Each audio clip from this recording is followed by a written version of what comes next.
안녕하세요.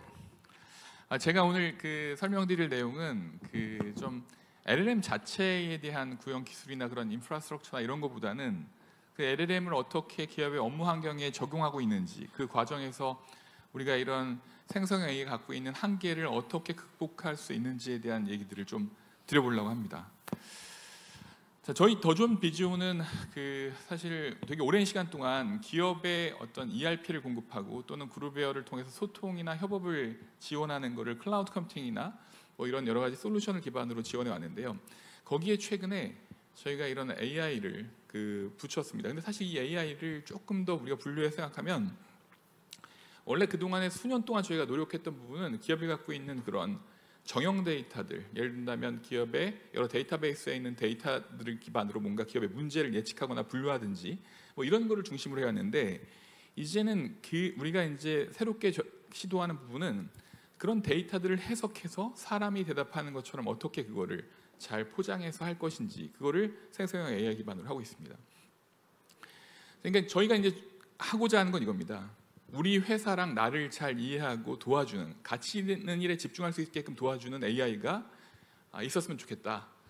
그럼으로써 우리가 중요한 일에 집중하고 가족들이랑 더 많은 시간을 보낼 수 있게끔 도와줄 수 있는 게 돼야 되겠다. 왜냐하면 기업에 계신 분들의 대부분들이, 저희 고객들은 저희 제품으로 아침을 시작하고 끝까지 이제 퇴근할 때까지 저희 제품으로 일을 하시고 계시기 때문에, 여기에 이런 많은 도움이 될 수 있는 걸 넣는다면 그분들의 삶이 바뀌는 거거든요. 그래서 뭐 이런 겁니다. 뭐 회사에서 어떤 회의록 같은 것들을 작성한다든지, 이메일을 뭐 한다든지, 뭐를 분석해가지고 리포트를 만드든지, 뭐 어떤 것들을 모니터링해가지고 어떤 상황이 있을 때 이것들을 뭔가 자동적으로 처리한다든지, 뭐 이런 것들을 하는데, 여기에 이제 우리가 그냥 단순히 생성형 AI를 붙일 수가 없습니다. 뭐 잘 아시겠지만 기존의 생성형 AI는 인터넷상에 있는 그 수많은 지식들, 일반적인 지식들을, 우리가 그런 텍스트들이죠.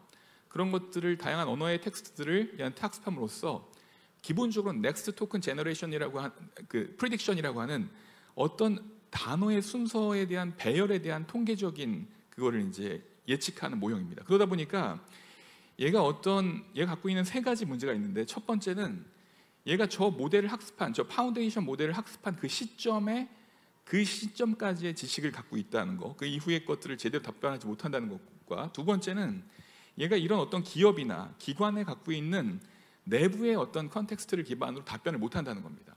뭐 이제 그러니까 우리 회사의 재무제표, 내 급여에서 뭐 이런 것들을 잘 못한다는 거죠. 그다음에 여기서 얘 자체가 만들어지는 게 그런 텍스트의 순서, 언어의 순서를 기본적으로 잘 만들어내는 거에 초점을 맞추다 보니까 거짓말을 되게 잘한다는 겁니다. 그러면 그럴듯하게 우리도 얘가 맞는지조차도 알 수 없을 정도의 거짓말을 되게 잘한다는 거죠.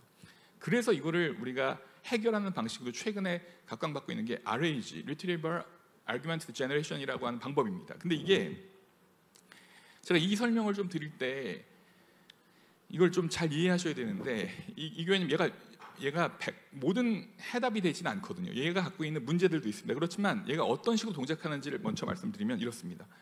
기업이 갖고 있는 여러 데이터들, 또는 그 데이터들을 갖고 있는 API가 됐건, 거기 있는 데이터들을 이걸 스플릿 시킵니다. 예를 든다면 저게 보고서가 됐건 제안서가 됐건 기획안이 됐건, 저거를 청크 단위로 뭐 512바이트로 쪼개건 뭔가 문단 단위로 쪼개건, 저걸 쪼개서 각각의 저런 청크 단위의 데이터를 인베딩 알고리즘을 통해서 인베딩을 해서, 저 인베딩 자체는 어떤 데이터, 의미 갖고 있는 문장이나 그 데이터를 벡터라이즈 시키는 겁니다. 벡터화 시키면 사실 이제 예를 들어서 오픈 AI가 뭐 3,000 몇백 개 차원의 그런 어떤 디멘전을 갖고 있는 벡터 공간에다가 이런 의미를, 오픈 AI 인베딩 모델은 그걸 하는 것처럼 저희도 저희 자체 인베딩 모델에다가 저걸 넣어서 이 지식들이 저 벡터 공간 안에 어딘가에 위치하게 됩니다. 한마디로 저런 벡터 공간 안에 기업의 지식들이 있으면 그 다음에 뭘 하냐면, 누군가가 어떤 질문을 이렇게 합니다.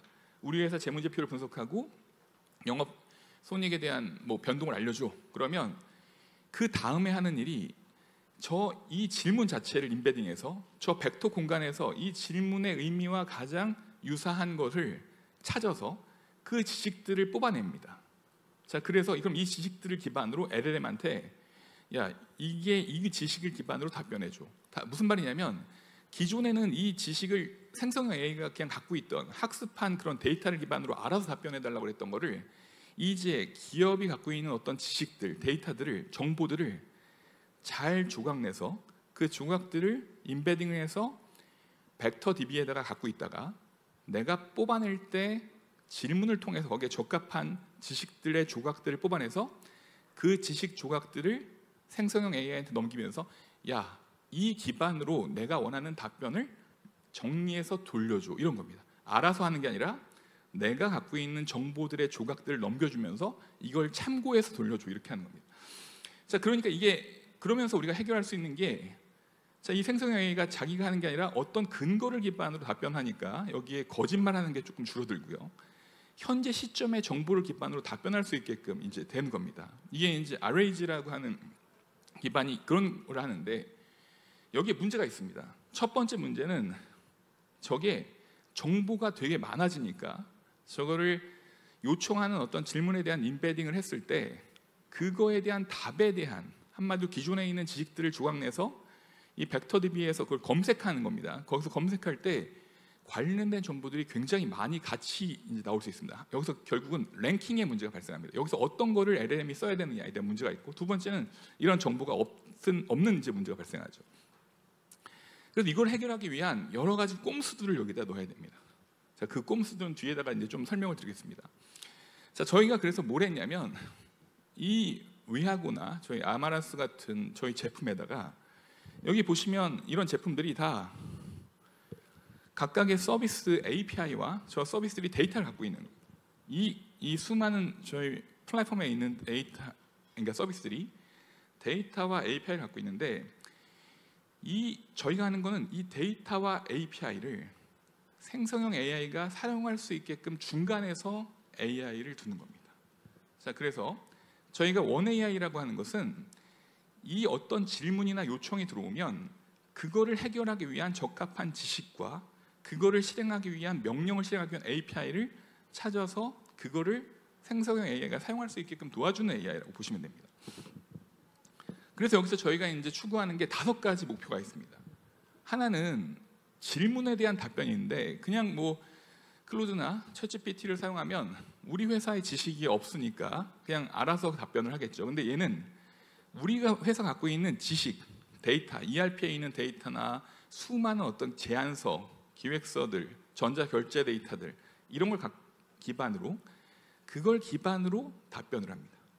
자, 뭐냐면 기업에 있던 기존의 히스토리, 기존의 지식들을 참고해서 생성형 AI가 답변하는 거고요.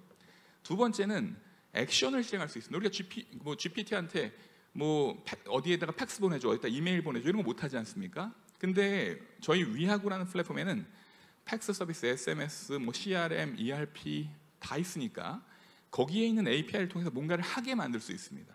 자, 이게 뭐 우리 회사의 재무제표를 해서 갖고 와서 분석해가지고 누구한테 메시지로 보내, 뭐 이런 거 가능한 거죠. 자, 그 다음이 이제 모니터링입니다. 얘가 또 에이전트가 있어서 예를 들어서 이런 걸 합니다. 자, 우리 회사에 전체적으로 퇴사자가 발생하면 나한테 알림 메시지를 줘. 또는 우리 회사 전체 시제에 대한 잔고가 다 합쳐서 500만 원 밑으로 떨어지면 나한테 알려주고 재무팀한테 뭐를 해줘. 뭐 이런 것들에 해서 모니터링을 할 수 있는 거고, 또 한 가지가 예약 실행을 합니다. 뭐 이런 거죠. 매일 아침마다 GD넷에 올라와 있는 기사 전체를 탐색해서 거기서 뭐 더 좀 비중과 관련된 기사를 찾아서 그걸 요약해서 나한테 영어로 번역해서 보내줘. 한글로 번역해서 보내줘. 뭐 이런 것들이 가능한 겁니다. 그다음에 마지막이 LLM이 또 하나 잘할 수 있는 영역이 텍스트 투 SQL입니다. 그러니까 한마디로 우리가 기존의 어떤 기업에 있는 솔루션과 서비스에서 뭔가 데이터를 조회하려고 그러면 그 솔루션과 서비스가 제공하는 그 틀에 한마디로 조회 조건이나 그 화면을 통해서 그 기능을 이제 어떤 데이터를 조회해야 되는데 이제는 자연어로 어떤 질문을 하면 그에 대한 답변을 할 수 있어야 된다는 거죠. 제가 이 뒤에도 이런 뭐 자세한 내용이 있지만 그냥 먼저 좀 어떻게 동작하는지 시연을 보여드리면서 하는 게 나을 것 같아서 프레젠테이션을 잠깐 멈추고 시연을 먼저 하겠습니다. 이걸 바꿀 수 있을까요? 예. 자, 이게 이제 저희 위하고 플랫폼인데요. 여기에는 굉장히 다양한 솔루션 서비스들이 같이 들어가 있습니다. 얘네들이 서로 유기적으로 동작하는 저희 SaaS 인티그레이션 플랫폼입니다. 여기 보시면은 뭐 메신저도 있고 메일도 있고 이러죠. 메신저 한번 들어가 보겠습니다. 메신저에 들어가 보면 제가 이제 참여하고 있는 여러 채널들이 있습니다. 여기 사람들이 뭐 제가 오늘 좀 전에 어디 이거 잊어버린 거 있는데 이거 누가 갖고 있는지 알려달라, 손 들어달라 막 이렇게 얘기도 하고, 뭐 이게 한 386명이 저희 부서의 직원들이 있는 건데요. 여기 보면 여기 회의도 이렇게 좀 하고 있네요. 그 회의 같은 거 화상회의 진입해 보면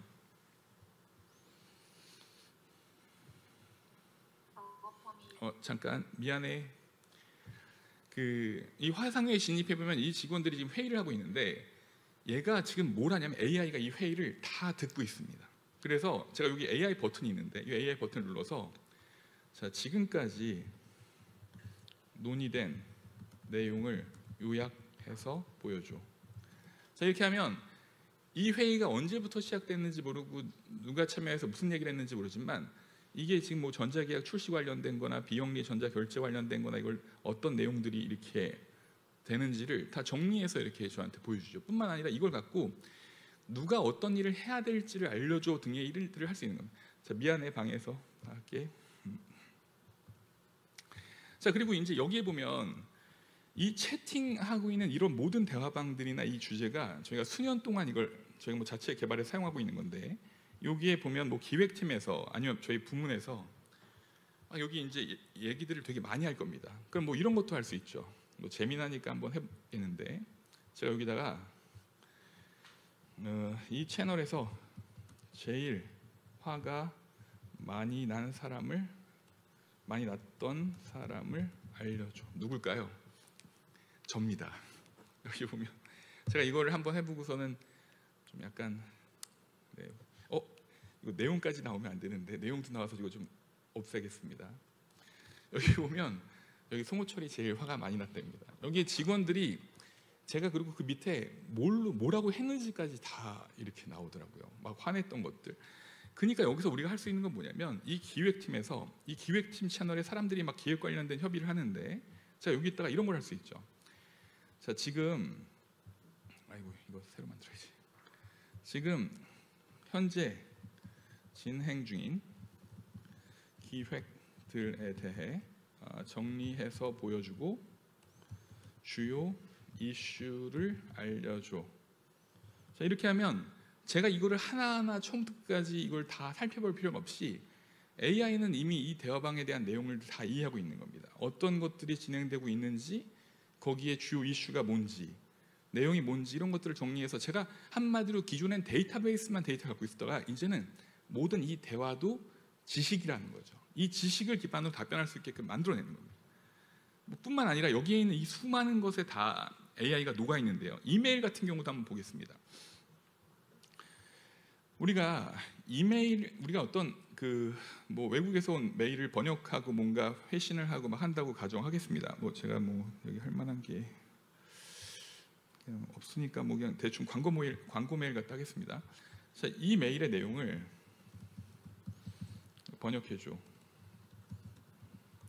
자, 만약에 이걸 우리가 번역 소프트웨어를 쓴다든지 아니면 GPT에다 번역을 요청한다고 하면 그걸 카피해가지고 거기다 올려서 뭔가를 해야 되는데, 얘는 그냥 이 솔루션과 서비스 업무에 녹아있기 때문에 얘한테 요청하면 얘가 이런 걸 다 해내는 겁니다. 예를 들어서 이 메일이 스레드가 굉장히 여러 개가 같이 있어서 메일 주고받은 답변과 질문이 많다. 얘한테 그냥 질문하면 그걸 다 읽어보지 않고도 그 맥락을 이해해서 답변을 한다는 거죠. 뭐 이런 것에 이 메일에 대한 답변으로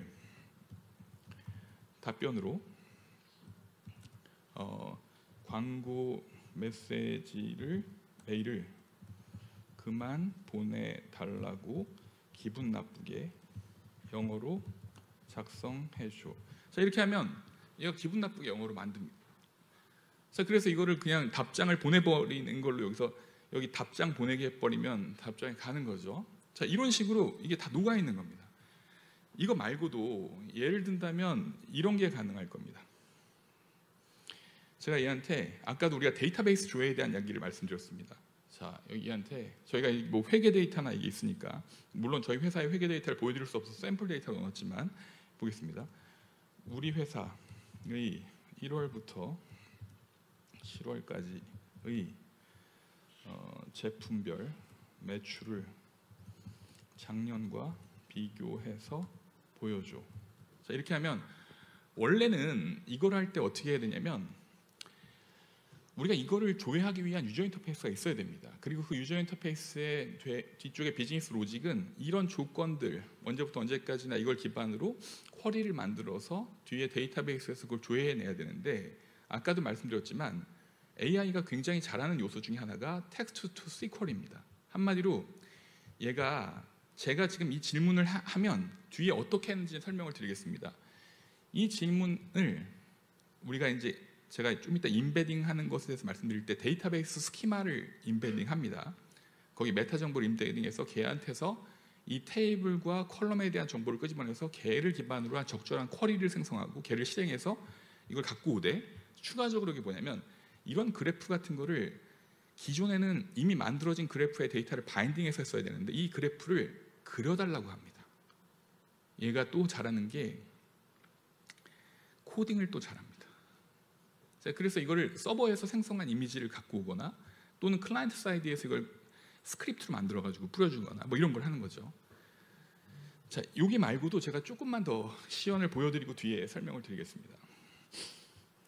자, 여기 이제 우리가 어떤 스토리지 공간이 있는데 기업이나 또는 여기 뭐 지디넷이 주관한 행사시니까 지디넷에 어떤 기자님이 과거에 어떤 특정한 회사의 그 제안서부터 뭐 여러 가지 자료들이 있다고 한번 보겠습니다.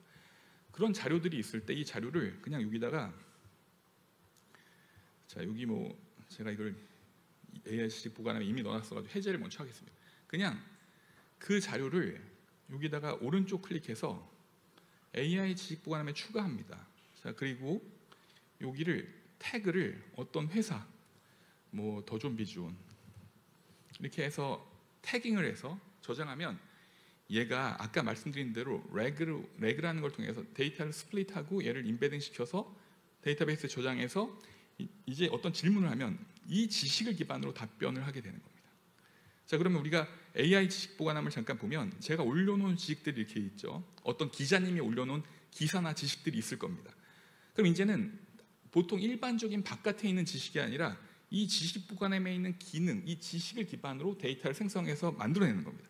제가 하나 더 좀 보여드리면 법이 있다고 한번 가정해요. 이게 개인정보보호법인데요. 이 개인정보보호법 같은 경우에 이게 되게 막 수십 페이지 막 이렇게 됩니다. 근데 이 법을 이해해가지고 뭔가를 하기는 되게 어렵습니다. 근데 이제 우리가 할 수 있는 건 뭐냐면 바로 여기 버튼이 이렇게 있어서 클릭을 하면 얘가 파일을 분석 중입니다. 이 파일을 분석하고 얘를 똑같이 아까 레그를 기반으로 인벤토리를 만들고 얘한테 질문을 합니다. 제가 뭐 질문하실 게 있으면 좋은데 없으실 것 같아서 그냥 개인정보의 이 내용을 분석해서 개인정보의 해외 이전을 위해 필요한 조치에 대해 알려줘.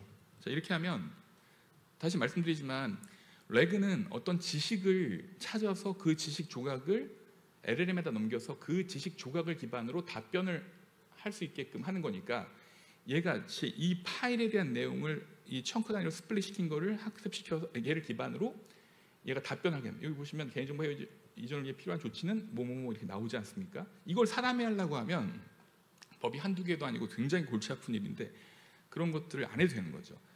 뿐만 아니라 이런 제안서나 브로셔, 저희 회사의 이 위하고 플랫폼이라는 것의 브로셔인데 어떤 우리 마케팅 팀의 직원이 하나 새로 들어와서 자, 온라인 캠페인을 위해서 작성할 어떤 메시지를 만들어봐, 카피를 만들어봐 그러면 잘 못합니다. 왜냐하면 이게 기술도 이해해야 되고 제품을 이해해야 되니까 되게 힘든데 이젠 얘한테 합니다.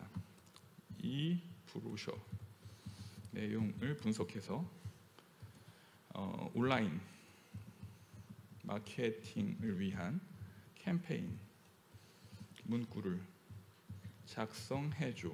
자 그러면 얘가 이 지식들을 기반으로 온라인 캠페인 문구를 만드는데 솔직히 말씀드리면 우리 마케팅 팀 직원보다 잘합니다. 그러니까 이제 어떻게 하냐면 이제는 일을 할 때 마케팅 팀 직원들한테 직접 생짜로 만들려고 하지 말고 얘를 통해서 우리 기존에 쌓여있는 지식을 기반으로 그걸 만들어내고 그걸 수정해서 갖고 오세요. 뭐 이렇게 얘기를 하는 거죠. 일하는 방식이 다 달라지는 겁니다. 자, 여기 말고도 보여드릴 게 많은데 시간이 이제 제한이 있으니까 다시 프레젠테이션 넘어가겠습니다. 자, 그럼 이게 어떻게 이걸 할 때 다시 이걸 바꿔주시겠습니까? 이게 레그가 근데 그냥 동작하지 않습니다. 문제가 되게 여러 가지가 있습니다. 그래서 여기 꼼수들을 좀 넣어야 되는데 오늘 이게 기술 세미나니까 조금 더 기술적인 내용으로 들어가겠습니다. 첫 번째는 뭐 이런 걸 합니다. 이 기업이나 어떤 기관에 있는 데이터들이 있을 때 이 데이터를 클러스터링합니다. 자, 그러면 이거 얘를 클러스터링을 하면 얘가 어떤 형태대로 묶일 겁니다. 자, 그럼 이 묶이는 게 되게 다양하겠죠. 다양한 차원으로 묶일 겁니다. 얘가 어떤 회사 차원, 제품 제안서인지 소개서인지 막 해가지고 다양한 태그들을 붙일 수 있습니다. 그러면 얘를 태그들이 붙인 상태에서 저 지식 조각들, 그거를 조각을 인베딩하면서 그거를 태그가 붙어 있으니까 여러 벡터들이 존재하는 것처럼 따로따로 그 클러스터별로 저거를 관련합니다.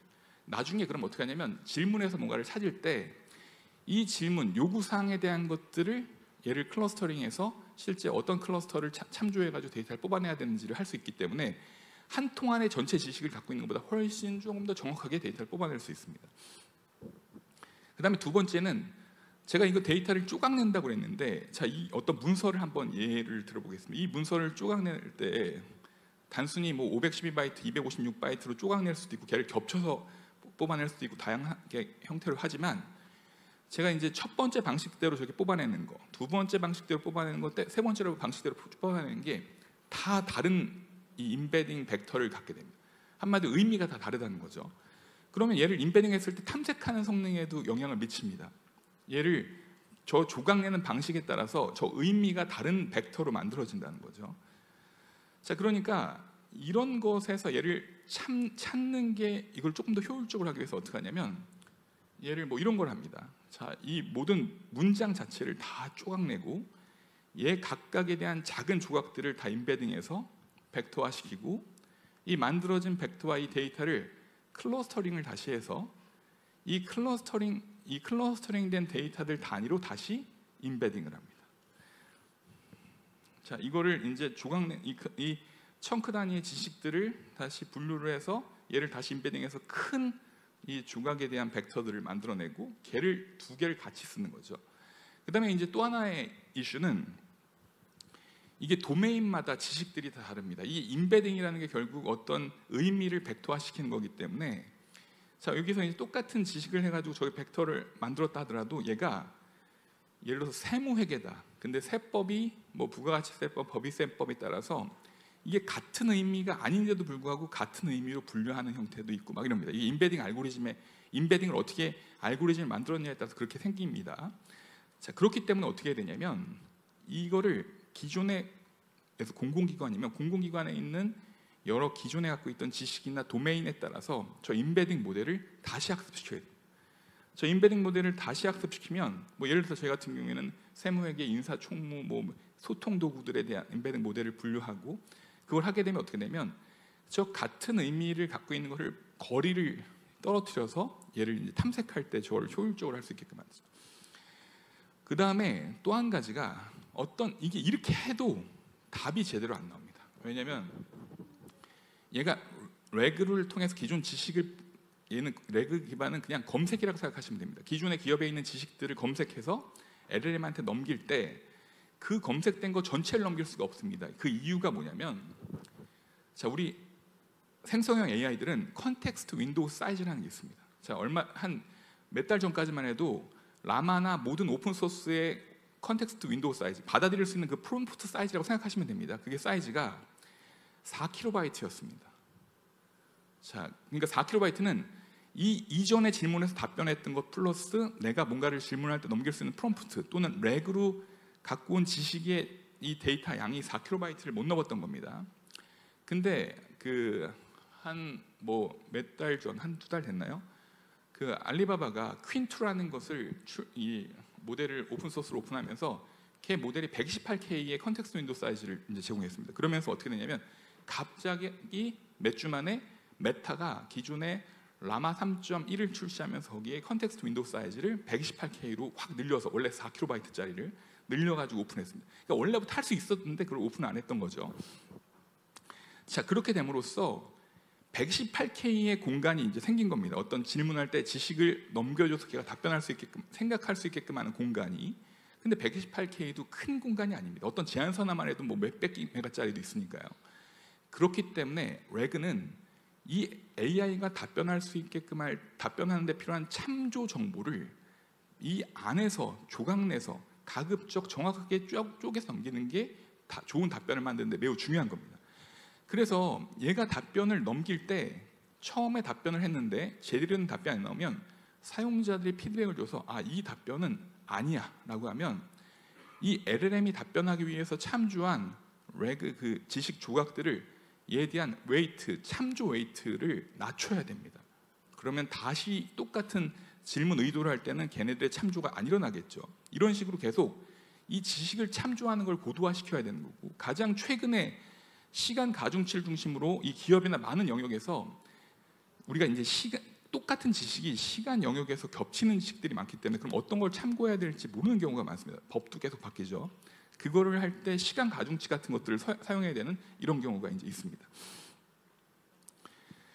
자, 그리고 이제 이런 레스폰스 필터, 이거는 응답에 대한 것들이 의도하지 않은 어떤 이게 이제 사실 세이프가드나 이런 여러 가지 그런 LLM들이 갖고 있는 장치들이 있지만 이걸 도입하는 기업 내부에서도 이걸 컨트롤할 수 있어야 되는 겁니다. 그래서 어떤 질문에 대한 응답이 어떻게 사용될지 모르니까 그것들을 통제할 수 있는, 강제적으로 통제할 수 있는 이런 도구들도 이제 들어가야 되는 거고요.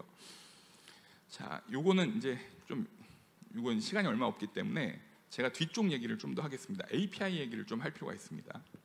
넘어가겠습니다.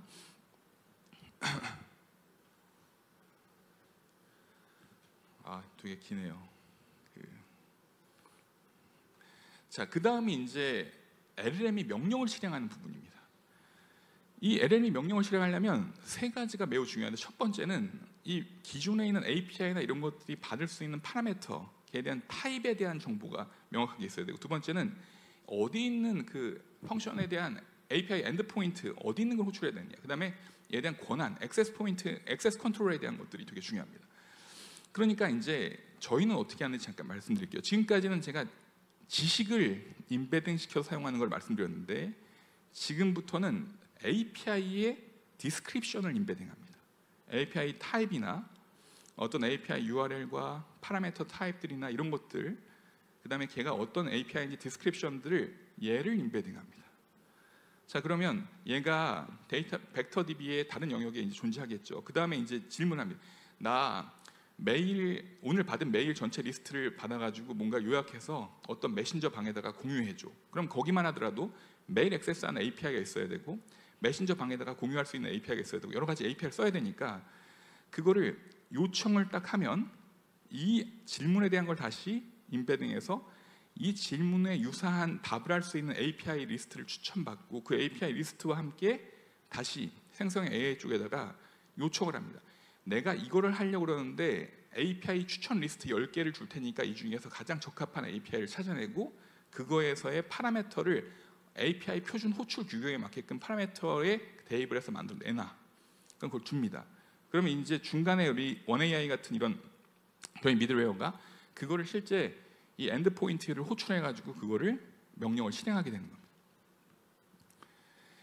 자, 이거 제가 그럼 다시 정리하면 지식을 임베딩하는 것과 API 디스크립션을 임베딩하는 것 두 가지 말씀드렸고, 이제 마지막으로 제가 1분 30초밖에 안 남았기 때문에 말씀드리면 이게 이제 데이터에 대한 부분.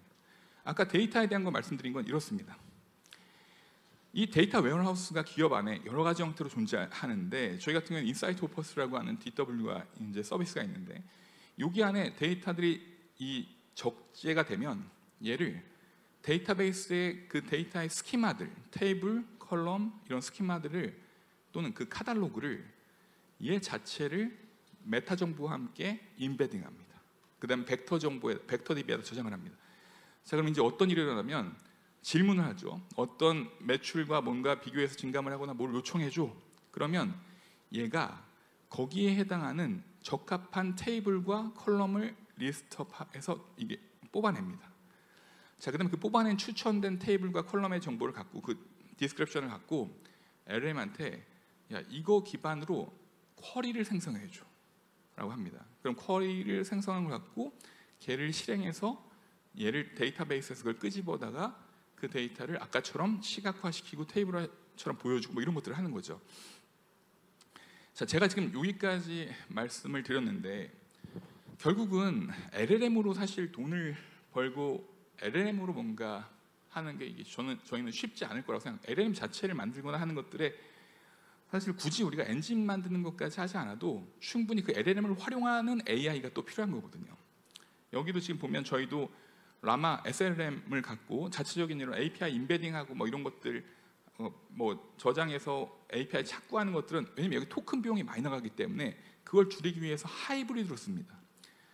오픈 AI를 쓰기도 하고 저희 내부에 온프레임에 구축되어 있는 SLM을 사용하기도 하고 이런 식으로 점진적으로 가능한 부분들을 하이브리드로 쓰면서 사용하면 되지 굳이 모든 거를 자체로 구현하려고 하지 않는다는 거예요. 그래서 결국 저희가 하는 거는 기업에 갖고 있는 이런 에로비 애플리케이션에 AI를 적용함으로써 사용자들이 어떻게 편하게 AI의 이 힘을 느낄 수 있게끔 만드는지가 중요한 거지 LLM 자체 그 기술보다 그게 더 중요하다에 초점을 맞추고 저희는 개발해 나가고 있습니다.